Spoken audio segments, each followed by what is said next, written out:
essentially what these individuals are doing, which this part is a little rare too, is they are not wanting any kind of communication from the family in any way. It is simply do what this note says or else.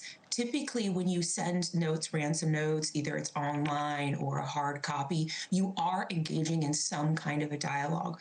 But I think this person or persons, to further secure themselves, is not wanting to communicate further.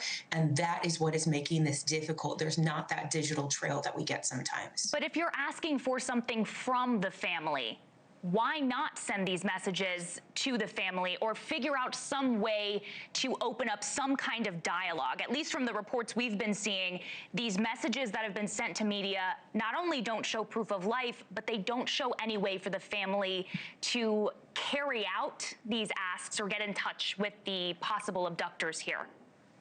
So to your point that they've really all been sent to media, I personally believe that this individual also wants attention. That is part of why. So we saw this with the Zodiac killer. We saw this with other sort of prolific individuals who've done things like this.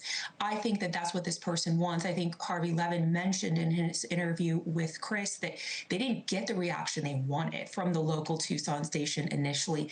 That's why they sent it to TMZ, because they assumed TMZ would put it out there.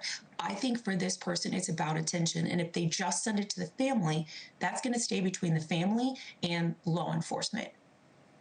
After receiving this new message yesterday, we were just showing some drone video of FBI agents on the roof of Nancy Guthrie's home. These agents appeared to move in. They moved the media back.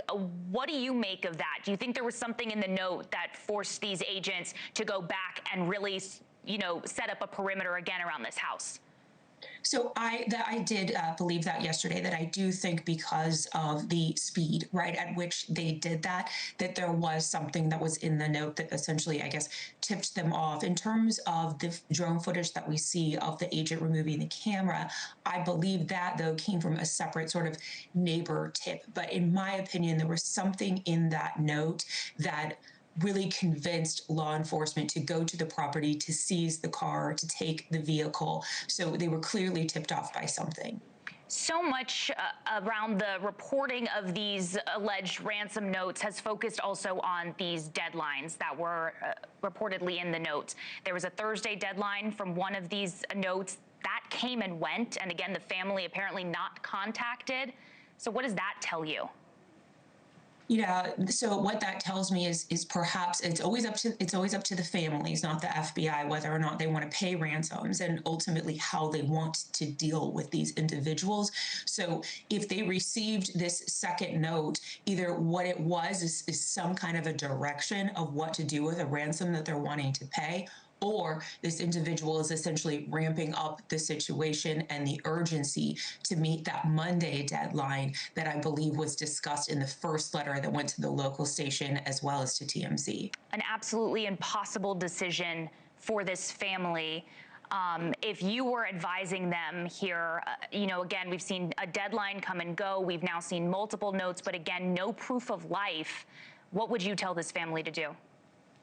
I mean, that's a hard question because fortunately I've never been in this situation before, and that's why the FBI always leaves it up to the family. It sounds to me that they are listening to the FBI, because in both of the videos with Savannah and her two siblings, and then the one with just her brother, they do seem to be reading off scripts, which I do believe the FBI probably helped them write.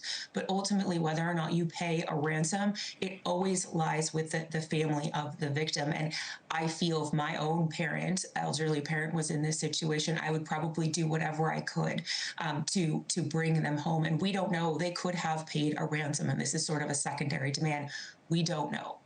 Tracy, I want to ask you quickly here. We're on day 7. Again, no proof of life. We've reported about Nancy Guthrie's age, her medications that she is taking.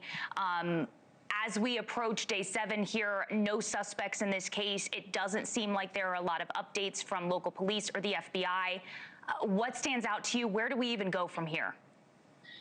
Obviously, as more time passes, obviously it gets more and more bleak. I think, for the situation, the 48 hours is obviously the most crucial time in any investigation.